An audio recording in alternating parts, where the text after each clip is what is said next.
Magandang araw mga ka-Express Info. Ang Gilas Pilipinas, ang pambansang koponan ng basketball ng Pilipinas, ay patuloy na nagpapakita ng kahusayan sa international basketball. Kamakailan lamang nakamit ng Gilas Pilipinas ang gintong medalya sa Asian Games, isang patunay na nagpatibay sa kanilang posisyon bilang isa sa mga nangungunang koponan sa Asia.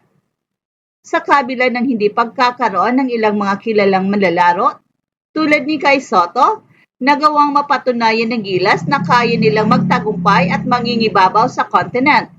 Ngayon habang papalapit ang kanilang laban kontra New Zealand, ang kanilang mga big men at ang kanilang malakas na frontcourt ang inaasahang magiging susi sa kanilang tagumpay. Sa mga nakaraang taon, nakasanayan na ng Gilas na umasa sa mga malalaking pangalan tulad ni Junmar Fajardo, Japet Aguilar at Kai Sotto upang mangingibabaw sa ilalim ng basket at magbigay ng solidong depensa. Pero sa bagong format at mga positibong pag-aayos sa kanilang lineup, ipinakita ng Gilas na merong sapat na lalim at kakayahan upang magtagumpay kahit na wala ang ilang pangunahing players. Sa kanilang upcoming na laban kontra New Zealand sa FIBA Asia Cup Qualifiers this February, hindi makakaila na magkakaroon ng malaking epekto ang lakas ng kanilang koponan, particular na ang pagkakaroon nila ng mga manlalarong may taas na 6'10" o higit pa.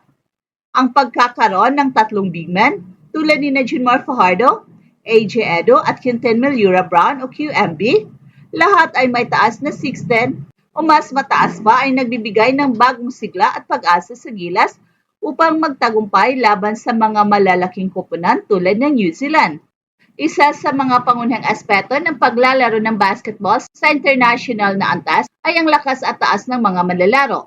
Sa mga nakaraang taon, naging isang malaking hamon para sa Gilas Pilipinas ang kakulangan ng big men sa kanilang frontline. Ang kasaysayan ng Gilas ay puno ng mga pagkakataon na kapag hindi available si Junmar Fajardo, mahihirapan ang koponan na punan ang kanyang absence. Si Junmar Fajardo isang multi-time PBA MVP at itinuturing na isa sa mga pinakamahusay na big men sa kasaysayan ng Philippine basketball, ay may kakayahang magbigay ng scoring at rebounding presence sa ilalim ng basket. Ngunit sa mga pagkakataon na hindi siya available, ang Gilas Pilipinas ay nahihirapan dahil tanging si Japet Aguilar lamang ang may kasanayan at taas upang magbigay ng solidong kontribusyon sa parehong aspeto ng laro. Pero sa kasalukuyang lineup ng Gilas, merong isang makulay na grupo ng mga big men na maaring magbigay ng mga kinakailangang tools upang magtagumpay. Ang pagkakaroon ng Junmar Fajardo, AJ Edo at Quinten Brown ay nagbigay ng mas maraming opsyon ng head coach na si Coach Tim Cone upang tiyakin na may sapat na frontcourt power ang Gilas, hindi lamang sa depensa, kundi pati na rin sa opensa. Ang kanilang kombinasyon ay isang magandang halimbawa na kung paano nakakompleto ang bawat isa sa kanilang mga kasamahan. Si Junmar Fajardo na isang veteran ay maaring magbigay ng karanasan at katalinuhan sa laro. Si AJ Edo na bumangon mula sa kanyang mga serious injuries ay isang athletic at versatile big man na may kakayahang maglaro sa ilalim at magbigay ng shot blocking ability. Samantala si QMB, bagamat hindi pa ganap na sigurado sa kanyang lugar sa lineup, ay isang malaki at malakas na presence sa ilalim na maaari ring magbigay ng scoring at rebounding. Sa ganitong lineup, ang triple tower ng Gilas, kung saan magsasama si Junmar Fajardo, AJ Edo at QMB, ay isang napakalaking banta para sa anumang kalaban. Ang pagkakaroon ng tatlong manlalaro na may taas na 6'10" o higit pa ay hindi lamang magdudulot ng lakas sa ilalim ng basket, kundi pati na rin sa depensa. Sa kanilang pagganap, maaring maging mahirap para sa anumang koponan ang maghanap ng mga shooting lanes at magtangkang maglayo ng mga open shots sa kanilang harap. Ang tatlong big men na may kakayahan din sa pag-block ng mga tira at pagpapahirap sa opensa ng kalaban. Si Junmar Fajardo bilang isang seasoned player ay may matinding kasanayan sa paglalaro sa ilalim ng basket at malaki ang kanyang maitutulong sa post moves at footwork upang makapagbigay ng scoring.